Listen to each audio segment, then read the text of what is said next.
오늘도 하나님은 우리들에게 말씀하십니다. 언제까지 나 없이 살 것이냐? 언제까지 형식적인 신앙생활만 할 거냐? 언제까지 세상 붙들고 살래? 계명을 지켜라. 지키는 것은 하나님의 말씀을 순종하는 것이다. 순종하기 위해 하나님의 말씀을 읽어야 그 말씀대로 살아갈 수 있다. 다시 하나님을 아는 신앙으로 우리는 돌아가야 합니다. 우리는 휴대폰에 수백 명의 연락처가 있습니다. 수백 명의 연락처가 있는데 그 중에서 연락을 자주 하고 지내는 사람도 있고, 이름만 아는 사람도 있고, 이름이 가물가물한 사람들이 있고, 통화는 안 하지만 문자로 이렇게 연락을 하는 사람들도 있고, 예전엔 이런 경우 있었습니다. 누굴 만나면 명함을 주고받거나 또 연락처를 주고받아요. 저장을 해요. 근데 그 사람하고 연락을 안 하니까 어떻게 됩니까? 삭제를 하게 되겠죠.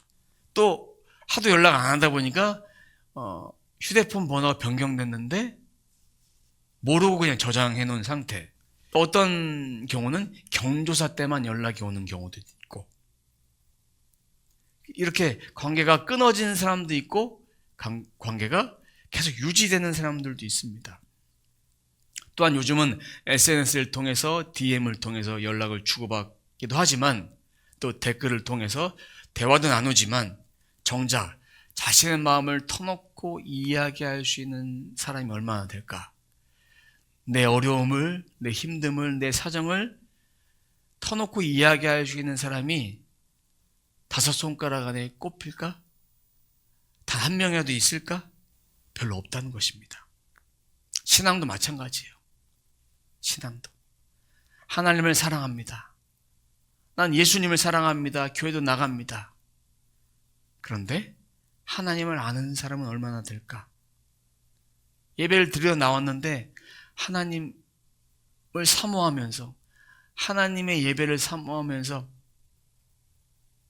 하나님 마음을 알고자 하는 그런 마음이 얼마나 될까? 하나님 자체를 알고 있을까? 기도는 하는데 하나님과 교제가 없어요. 성경을 읽는데 내 삶은 하나님과 다른 삶을 살고 있습니다. 하나님을 아는 것. 그럼 안다는 의미가 어떤 의미인지 오늘 말씀을 통해서 함께 나눠 보도록 하겠습니다. 요한복음 17장 3절 말씀 함께 읽어보도록 하겠습니다. 영생은 오직 한 분이신 참 하나님을 알고 또 아버지께서 보내신 예수 그리스도를 아는 것입니다. 하나님,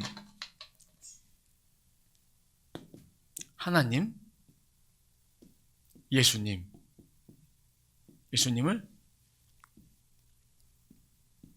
안다. 그 이름을 안다 라는 그런 의미가 아니라, 안다는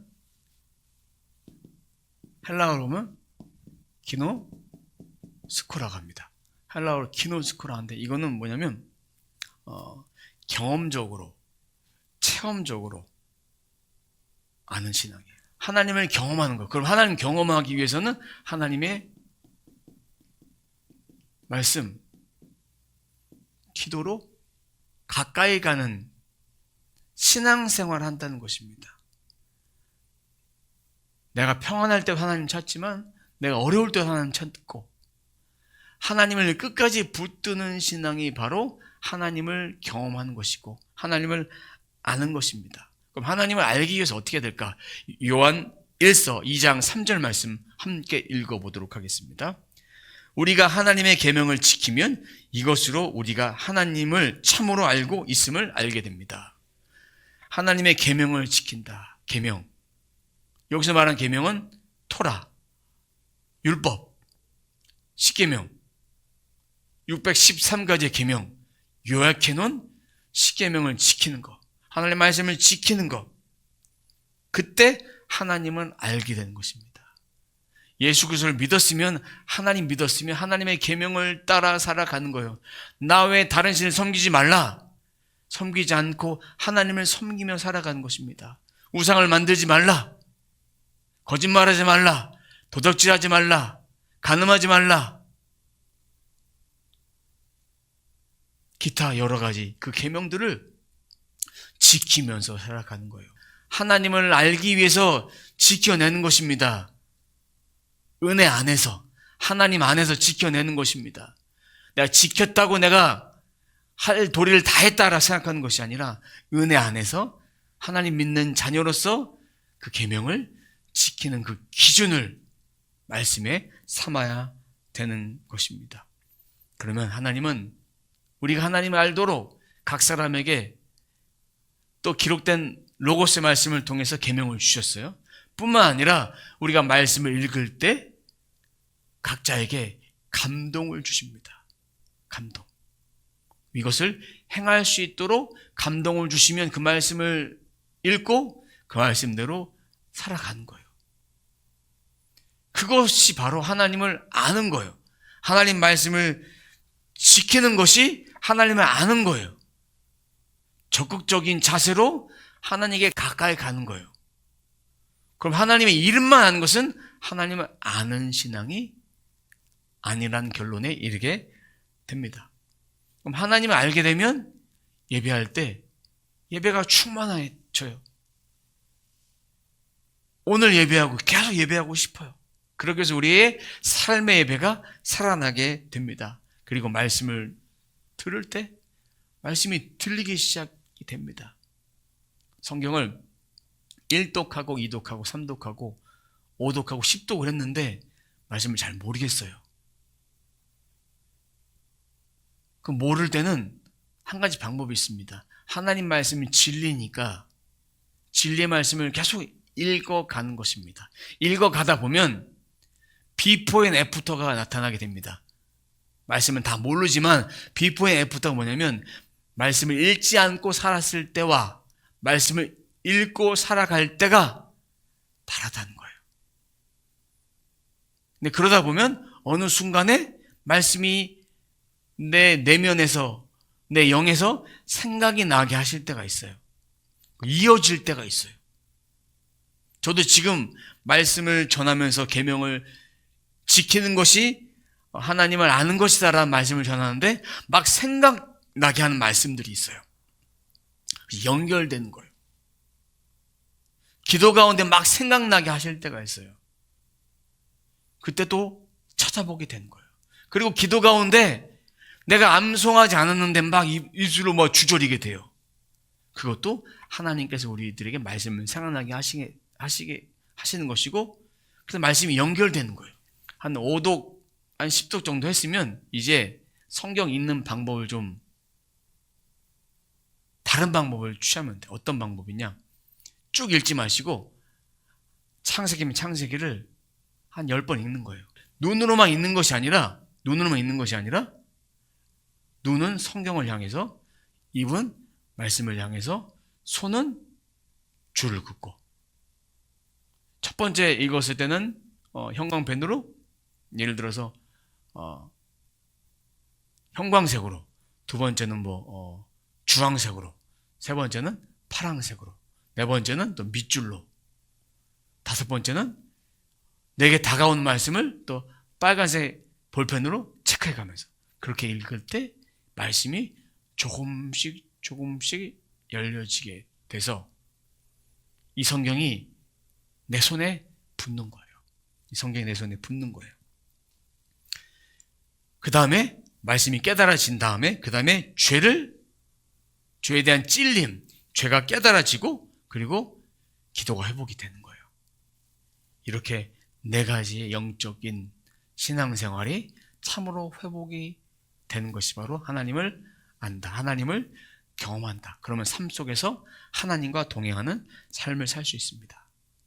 호세아서 4장 6절 말씀 함께 읽어보도록 하겠습니다. 내 백성이 나를 알지 못하여 망한다. 내가 제사장이라고 하면서 내가 가르쳐준 것을 버리니 나도 너를 버려서 내가 다시는 나의 성직을 맡지 못하도록 하겠다. 내 하나님의 율법을 내가 마음에 두지 않으니 나도 내 아들, 딸들을 마음에 두지 않겠다. 이 북이스라엘은 우상 숭배와 성적인 타락과 음란과 이런 것에 죄에 쪄들어 있는 삶을 살고 있었어요. 그런데 오늘 말씀해 보니까 내가 제사장을 하면서, 그러면 누구한테 하는 말입니까? 제사장에게 하는 말인데, 보니까 내가 가르쳐 준 것을 버리니 말씀을 버렸다. 하나님을 버렸다. 그러니까 하나님 어떻게 하신다? 내가 너를 버리겠다. 내가 너를 버리겠다? 성직, 제사장직도 박탈당하게 만들겠다. 그리고 백성들도 그냥 버려버리겠다. 하나님을 떠나면, 하나님을 아는 것을 버리면 마음이 공허해져요. 그리고 마음이 강팍해져요. 하나님을 알고 싶지도 않아요. 그냥 몸만 왔다 갔다 하는 종교인이 되어버립니다. 겉으로는 신앙인처럼 살아가요. 내면은 하나님이 없어요. 내 마음대로 살아가는 그런 신앙입니다. 교회는 다녀요. 말씀은 의지하지 않아요. 말씀을 읽지 않아요. 예배보단 자기 만족을 추구해요. 예배를 통해, 설교를 통해서 내게 맞는 말을 하면, 내가 듣고 싶은 말을 하면 은혜가 됐다고 고백을 합니다. 말씀은 모든 것이 내게 하는 말씀이니 내가 받아야 될 말씀입니다. 밤새 고민하는데 기도 5분 하기를 힘들어한다. 그런 자는 하나님을 찾는 자가 아닙니다. 걱정해요. 자녀 걱정하고, 생활 걱정하고, 미래 걱정하고, 노후 걱정하고, 문제가 생기면 기도하지 않아요. 밤새 검색해 찾아요. 어떻게 해결할 수 있을까? 이것이 우리들의 모습입니다.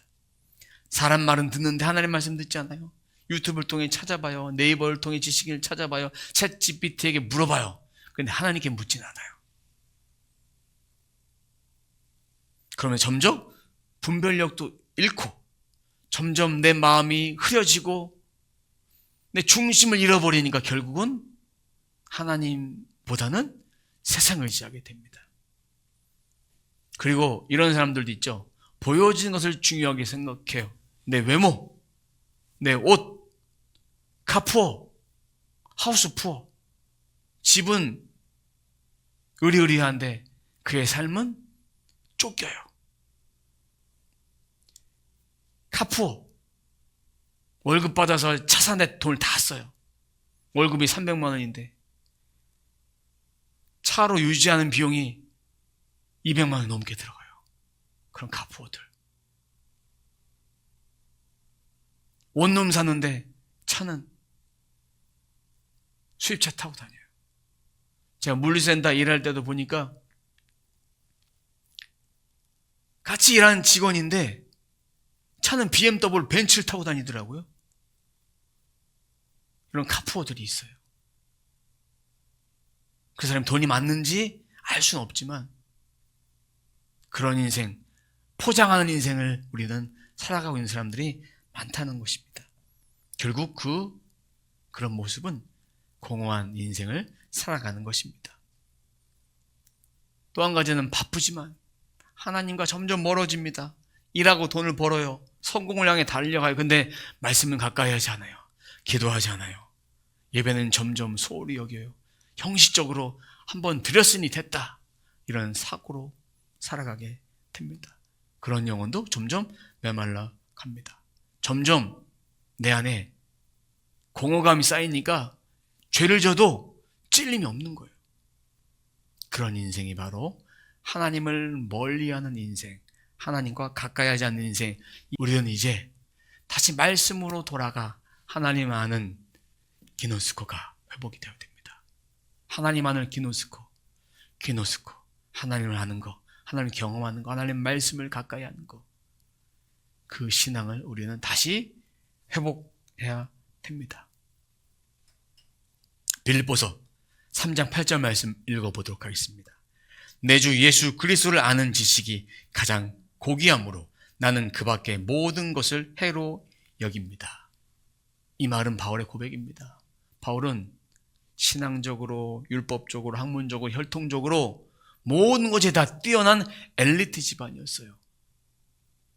오늘날의 말로 말하면 VIP 1%의 상위 1% 레벨에 있는 사람이었어요. 상위 1% 있는 레벨에 있는 사람이 있는데 예수님 만나고 나서 자신은 아무것도 아니다. 자신은 헛된 것을 쫓았다.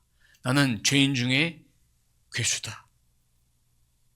나 아무것도 몰랐다. 난 지식으로만 알았다. 유대교 율법을 지키면 하나님 백성으로 살아가는 것으로 착각했다. 그리고 예수 믿는 자를 핍박하러 갔다가 그때 다메섹 도상에서 환상 가운데 주님을 만났고 그때 주님 말씀하셨습니다. 내가 핍박하는 예수다. 환상 중에 말씀을 주셨습니다. 그런 자가 이제 예수 그리스도를 아는 지식이 고귀하다. 아는 거 기노스코. 예수를 경험하는 것이 가장 고귀하다. 그럼 그 신앙을 가지고 살아갈 때 그 인생에 하나님은 예수 그리스도는 지혜도 주시고 이겨낼 수 있는 능력도 주시고 모든 것을 다 주신다는 거예요. 해 나갈 수 있도록. 근데 내 의지, 내 생각만 의지하는 사람은 막히면 어떻게 됩니까? 세상 방법 다 써보지만 막혀요. 그때는 하나님께 지혜를 구해야 되는데 세상의 사람들은 내 방법을 찾습니다. 결국 다 바닥 끝까지 가버린 것이죠. 신앙 연수와 하나님 아는 것, 그러니까 기노스코와는 상관이 없다. 내가 오래 믿어도 10년 믿어도 1년 믿어도 하나님을 아는 것과 상관이 없어요. 하나님 알려면 말씀을 가까이 해야 돼요. 기도해야 돼요. 붙들어야 돼요. 하나님 말씀을 끝까지 계속 말씀을 봐야 돼요. 그러면 그 인생은 하나님이 붙들어 주신다. 하나님을 아는 지식이 가장 고귀하다. 그것을 깨달아야 돼요. 그럼 하나님 지식 알기 위해서 말씀 봐야 되고 하나님 알기 위해서 또 말씀을 행해야 되고 알아야 행하죠. 말씀을 읽고 행하는 신앙이 바로 하나님을 아는 신앙이다. 예레미야 29장 13절에도 이런 말씀하고 있습니다. 너희가 나를 찾으면 나를 만날 것이다. 너희가 온전한 마음으로 나를 찾기만 하면 하나님을 만나게 된다. 이 찾다는 얘기는요, 집중적으로 찾는 거예요. 노력하는 거예요. 오늘 말씀이 결론이 다 그거예요. 다 똑같은 얘기예요. 하나님을 알기 위해서는 계명을 지켜야 된다. 하나님을 알기 위해서는 하나님 말씀을 행해야 된다. 그리스도의 지식이 가장 고귀하다. 그 어떤 것도 세상 어떤 것도 하나님 말씀보다 귀한 것은 없다.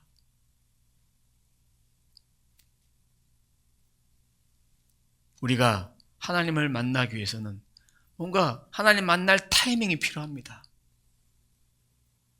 저는 여름 수련회 때 하나님을 만났는데 그때는 반짝하고 만났어요.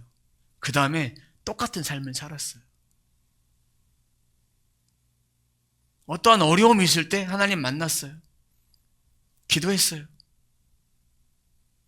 아플 때 병상에서 누워있을 때 하나님께 기도하고 했어요. 하나님 그때 만났어요. 중환자실에서 이제 오늘 내일 하는 그 영혼이 하나님을 만나는 방법이 여러 가지지만 하나님이 어떤 한 영혼에게 찾아오셨습니다. 근데 심정지 직전이에요. 심정지 올려 했을 때 그때 하나님이 환상 중에 만나셔서 너는 지금 올 수가 없다. 다시 내려가 살 일이 있다. 그 말씀을 듣고 심장이 뛰기 시작해요.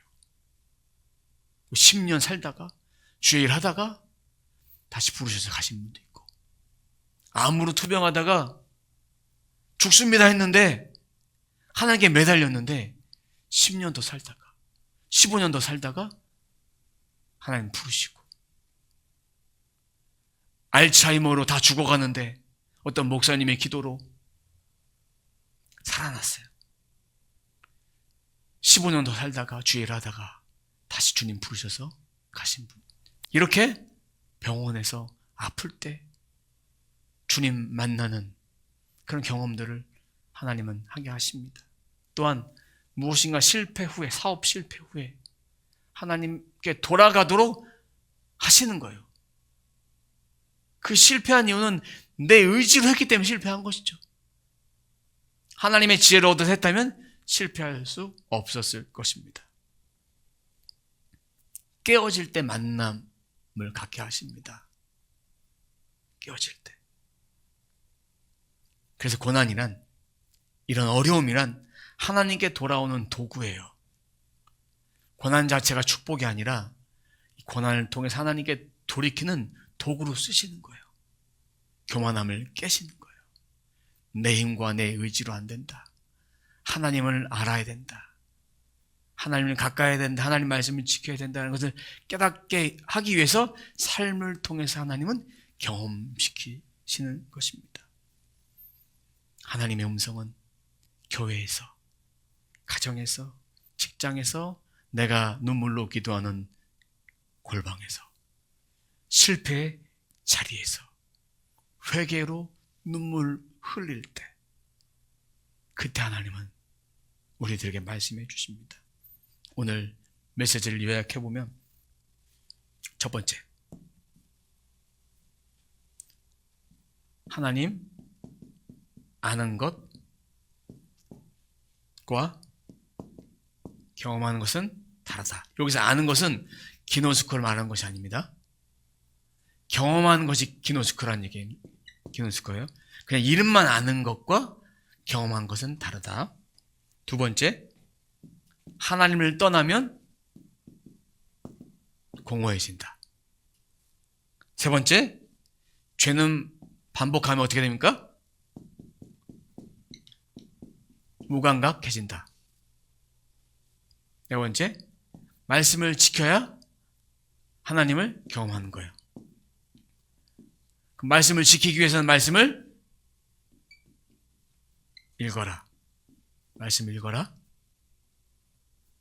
계명을 따르라. 그리고 말씀을 또 순종해라. 그럴 때 하나님을 경험할 수 있다. 다섯 번째, 고난. 하나님께 돌아온 도구다. 말씀의 결론을 맺도록 하겠습니다.